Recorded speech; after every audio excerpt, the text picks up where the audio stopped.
আসসালামু আলাইকুম। শীতকালীন ঘাসের যত্ন।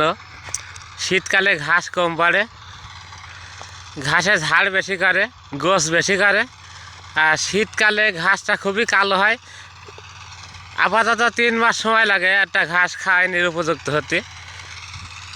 আমার এই জমিতে অগ্রহায়ণ মাসের 1 তারিখে সেচ দেওয়া হয়েছে।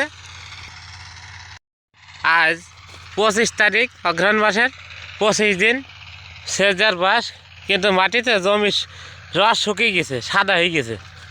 তো এখানে 15 দিন অথবা 20 দিন পর পর 15 দিন অথবা 20 দিন পর পর মাটি সাদা হয়ে দেখা যাচ্ছে।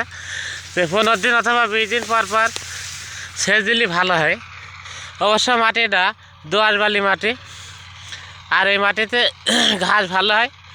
সবচেয়ে তো বেশি ভালো হয় এঁটেল মাটিতে, যদি ঘন ঘন সেচ দেওয়া যায়। আর অসংখ্য গোছা করেছে, হাজার হাজার গোছা, এক একটা ধারে। এমনকি যাই বিচলির যে দাম, এই মুহূর্তে ঘাস করা অতি জরুরি। যে একটা গরুকে 1 বছরে 2 বিঘি জমির বিচলি খাই ফেলবে, তাতে 30,000 টাকার বিচলি হবে না। আর ঘাস করলে 15 কাঠা জমি ঘাস করলে, ঘাসে যত্ন নিলে 3টি গরু সুস্থ থাকবে, তাজা থাকবে, আর গরুর শরীর কমবে না। যার জন্যে ঘাসটা খুবই ভালো। ঘাস করতে হবে এই জন্যে যে গরুতে লাভ করার জন্যে, গরু পালন করে লাভ করার জন্যই ঘাস করতে হবে। ঘাসটা আবার সেচের উপযুক্ত হয়ে গেছে। আবার এখন সেচ দিলে আবার সার দিতে হবে। যেমন যত্ন করবেন তেমন রত্ন হবে।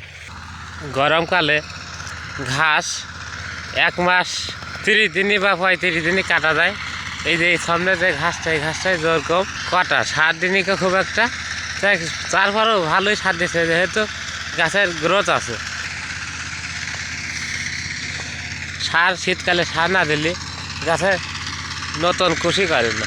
আর এই যে এই জমিতে প্রচুর পরিমাণে কুশি করেছে, সার দিছে, সেচ দিছে শেখাই। দারুণ ঘাস, জালি কচি ঘাস।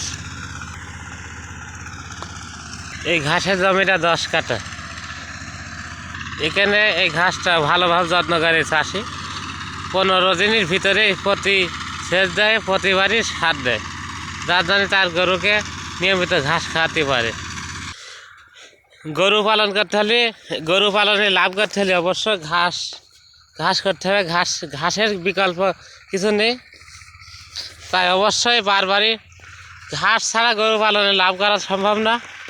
ঘাসের যত্ন নিন, গরু পালন করুন।